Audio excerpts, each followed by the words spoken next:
She was going to tell us about what happened the day of the riot. You went down. Oh yeah, Well, I went to town, and Colonel Douglas was just he was in thither, and they were shooting, and carrying on. You were there. Oh, you know yes, how they were I was acting. But I went up there. I didn't scare me. I never heard of a race riot before, and I went on up to the office. No, he was carrying on. You know how he walked when he got excited. And my sister she came downtown to do some shopping. We didn't know about race riots, and you couldn't hear anything, until you got downtown. And she went downtown and went in buying the stores, and everything was so funny. And so she came up to the office. What time was this? In the you mean? What time of day? It was in the forenoon. In the forenoon. In the forenoon. And so she came up there, and Colonel Douglas, he wouldn't let her leave. He made her stay. He made us stay in that building all day long. And they would. He sent somebody across the street to the YMCA to get us something to eat. And he did let us climb up on top and watch the reserves come. They parked in that lot right next to the Cousin building. He let us get up there and watch them. But he made us stay there all day long. And then when it came time to go home, of course the streetcar went right past the park where they had some of them stowed away, the ballpark. Yes. Well, he debated a long time whether or not that was safe. But he finally decided it was. We went home on the streetcar. But, he was so excited. What time was this then that you were allowed to leave? In the evening. Mm-hmm. Late in the Well, evening. what was the I Told Him Club?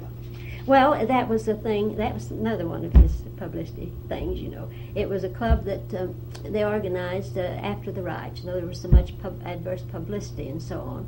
So they organized this club, and people were asked to write an article and send it to their home paper, telling all how wonderful Tulsa was. Don't mention the race riot, just tell about one. And if they got it, I don't remember whether they had to have it published or not, but anyway, they got a button said "I told them" on it. And I guess we did get some pretty good publicity out of it, because a lot of people, influential people, that caught on with them, and they wrote to their home papers. Well, Miss Chloe, I can tell you something you don't know.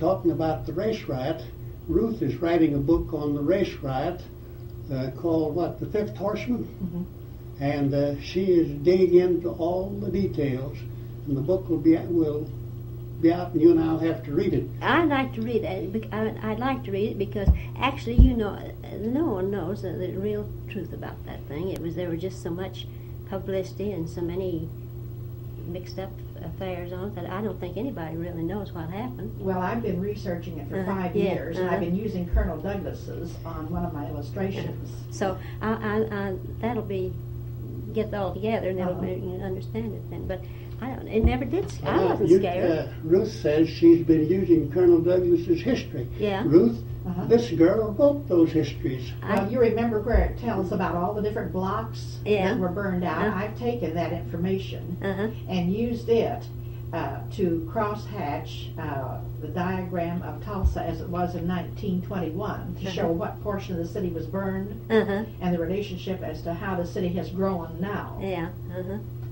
I'll show it to you before you leave.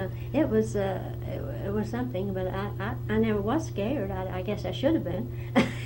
And then after the riots, they had the examining committee up there, whatever it was, Judge Martin. Yeah. He was a tough old guy, wasn't he? Yeah, he was a tough old guy. Yes, the sheriff. Let me tell you about something. I wanted to get married, and Judge Martin sent me over in the burned out district to put black men to work. And I had one hard time getting through to get to my wedding on time. Wow. Yeah, he had to wait till after the race riot to get married. I remember that.